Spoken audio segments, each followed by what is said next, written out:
اب رہی بات کہ بچہ بچی تعلیم ضروری ہے، تو بچی کی تعلیم کیوں ضروری ہے؟ بچہ سے زیادہ بچی کی تعلیم اہم کیوں ہے؟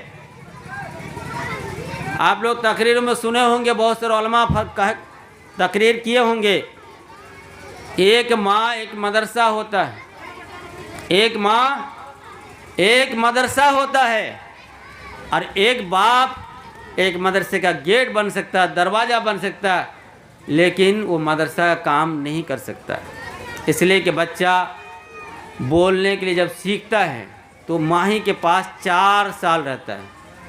آپ لوگ دیکھتے ہیں نا آنگن باڑی میں داخلہ کے لیے کئی سال ضروری ہے بھائی؟ 4 سال۔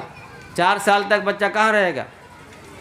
آنگن باڑی میں ایڈمیشن کرائیے گا تو بچہ 4 سال تک ماں کے گود میں رہے گا، اس سے پہلے ایڈمیشن کہیں نہیں ہونا ہے، کوئی مدرسہ والا کوئی اسکول والا نہیں لے گا اس کو پڑھائے گا کون؟ اس کے توتلے زبان میں کلمہ کو دہرانے والا کون ہوگا؟ کون بتائے گا کہ کلمہ کیا ہے؟ اس کے زبان پہ ڈالنے والی کون ہوگی؟ اس کی ماں، اس کی دادی، اس کی خالہ، اس کی پھوپھی، اس کی نانی، جس کے بھی گود میں وہ کھیلے گا بچہ، وہ بچہ کو سکھانے والی وہ ماں ہے۔ وہی ماں اس کو توحید کا علم دے گا، وہی ماں اس کو نماز کا علم دے گا، وہی ماں اس کو کھانے پینے کا طریقہ بتائے گا، وہی ماں اس کو استنجا کا طریقہ بتائے گا، وہی ماں اس کا اللہ کا ذکر بتائے گا۔ جب تک ماں تعلیم یافتہ نہیں ہوگی تو کوئی بھی معاشرہ کتنا ہی بڑا ہو جائے، وہ گھر سے باہر نکل کر کتنا ہی بڑا ہو جائے، لیکن اس کا گھر اگر صحیح نہیں ہے تو باہر بھی صحیح نہیں ہو سکتا ہے۔ جس کی ماں جتنی مضبوط ہے علم میں، ایمان میں، عقیدہ میں، نماز میں، اللہ کے فضل سے اس کے بچے کو دیکھیں گے آپ کو کچھ نہ کچھ ضرور جانتا ہوگا۔ بچہ اگر نماز نہیں پڑھتا لیکن اس کی ماں کو دیکھ دیکھ کے، بچہ ہو یا بچی ہو، کچھ نہ کچھ اس کے اندر علم ہوتا ہے، جانکاری ہوتی ہے کہ وضو اس طرح سے کیے جاتے ہیں، نماز اس طرح سے پڑھی جاتی ہے، اس لیے کہ ماں کرتی ہے تو بچہ دیکھتا ہے۔ اسی کو ایک ٹوٹے پھوٹے زبان میں کہا گیا، باپ پہ پوت پراتے گھوڑا، کچھ نہ کچھ تھوڑا تھوڑا۔ تو جس طرح سے ماں اور باپ اس دنیا میں بچے کے لیے گائیڈر ہے، رہنما ہے، جب تک ماں اور باپ بچے کے لیے گائیڈ نہیں بنے گا تب تک بچہ سدھار نہیں سکتا، وہ بچہ سدھر کے صحیح راستے پہ آ نہیں سکتا ہے۔ تو آج میں تعلیم پر بات کرنے کے لیے آیا ہوں۔ تعلیم علم ہے، انگریز کہتا ہے لرن نالج ارن منی، کیونکہ وہ دنیا پرست ہے، وہ دنیا کو جانتا ہے، دنیا کو چاہتا ہے، اس کے پاس کوئی دھرم نہیں ہے، کوئی مذہب نہیں ہے، وہ مادہ پرست آدمی ہے۔ تو اس لیے وہ نعرہ کیا لگاتا ہے کہ علم سیکھو دولت کمانے کے لیے، اور ہمارا نعرہ کیا ہے؟ دین سیکھو، دین سیکھو ایمان اور اعمال کرنے کے لیے اور جنت حاصل کرنے کے لیے۔ ہماری زندگی کا مقصد کیا ہے؟ اللہ تعالیٰ فرماتا ہے وَمَا خَلَقْتُ الْجِنَّ وَالْإِنسَ إِلَّا لِيَعْبُدُونِ، کہ ہم نے جن اور انسان کو اپنی عبادت کے لیے پیدا کیا۔ مقصد بیان کر دیا اللہ تعالیٰ۔ اب ہم کو دنیا میں بھیجا ہے صرف عمل کرنے کے لیے۔ ہم نے دنیا میں انسان کو پیدا کیا اپنی عبادت کے لیے، گویا کہ اللہ تعالیٰ ہم سے عبادت کا مطالبہ کر چکا ہے، اور ہم دنیا میں جتنی بھی نعمتیں ہم کو نوازا ہے، ہم کو دیا ہے، ہمارے پاس ہے، آنکھ، کان، ناک، زبان، دماغ، اور دنیا کی جو مادی نعمت ہے جیسے کہ کھانا پینا، اوڑھنا بچھونا، جو کچھ بھی اللہ تعالیٰ کی نعمتیں ہیں، یہ تمام نعمت اللہ تعالیٰ ہم کو دیا اس لیے تاکہ انسان ہمارا شکر گزار رہے، اور اس انسان کو کھانے پینے کے ساتھ طاقت کچھ آئے اور وہ ہماری عبادت کرے، ہمارے دین کو قائم کرے، ہماری شریعت کو نافذ کرے۔ میں ابھی کچھ دیر پہلے آپ کو بتایا تھا کہ اللہ تعالیٰ فرمایا کہ ہم نے انسان کو اپنے نائب یعنی خلیفہ بنا کر دنیا میں بھیجا۔ کیوں بھیجا؟ خلیفہ کس کو کہتے ہیں؟